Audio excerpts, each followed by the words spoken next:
CPIM നേതാവ് M.M. ലോറൻസിന്റെ മൃതദേഹം മോർച്ചറിയിൽ സൂക്ഷിക്കാൻ ഹൈക്കോടതിയുടെ ഇടക്കാല ഉത്തരവ്. വൈദ്യപഠനത്തിനായി വിട്ടുകൊടുത്തതിനെതിരായ ഹർജിയിൽ സർക്കാർ വ്യാഴാഴ്ച നിലപാട് അറിയിക്കണമെന്ന ഹൈക്കോടതി.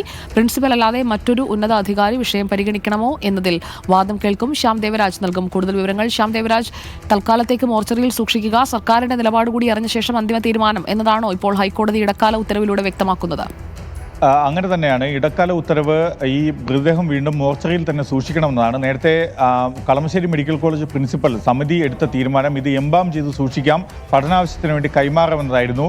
ഈ നടപടി ചോദ്യം ചെയ്താണ് M.M. ലോറൻസിന്റെ മകൾ, CPIM നേതാവ് M.M. ലോറൻസിന്റെ മകൾ ആശാ ലോറൻസ് വീണ്ടും ഹൈക്കോടതിയെ സമീപിച്ചത്. ഇതിലാണ് ജസ്റ്റിസ് VG അരുൺ അധ്യക്ഷനായ സിംഗിൾ ബെഞ്ച് മൃതദേഹം മോർച്ചറിയിൽ തന്നെ സൂക്ഷിക്കണം എന്ന കാര്യത്തിൽ ഒരു നിർദ്ദേശം, ഇടക്കാല ഉത്തരവിലൂടെ നിർദ്ദേശം നൽകിയത്. ആശാ ലോറൻസ് ഹൈക്കോടതിയിൽ ഉന്നയിച്ച ഏറ്റവും പ്രധാനപ്പെട്ട വിഷയം ഈ പ്രിൻസിപ്പൽ ഉൾപ്പെടുന്ന സമിതി എടുത്ത തീരുമാനത്തിൽ അപാകതയുണ്ട് എന്നതായിരുന്നു. ഇക്കാര്യം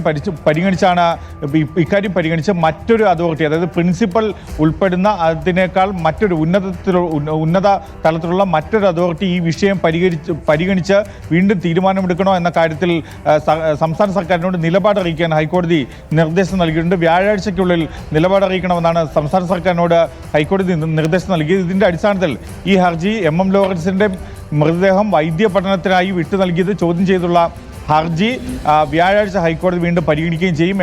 M.M. ലോറൻസിന്റെ മകൾ ആശാ ലോറൻസിന്റെ പ്രധാനപ്പെട്ട ആവശ്യം M.M. ലോറൻസിന്റെ CPIM നേതാവ് M.M. ലോറൻസിന്റെ മൃതദേഹം മതാചാര പ്രകാരം സംസ്കരിക്കണമെന്നതാണ്. ഓക്കെ, ശ്യാം ദേവരാജാണ് വിവരങ്ങൾ നൽകിയത്. ഈ തൽക്കാലത്തേക്ക് ഇടക്കാല ഉത്തരവനുസരിച്ച് മോർച്ചറിയിൽ തന്നെ മൃതദേഹം സൂക്ഷിക്കാനാണ് ഇപ്പോൾ തീരുമാനം വന്നിരിക്കുന്നത്.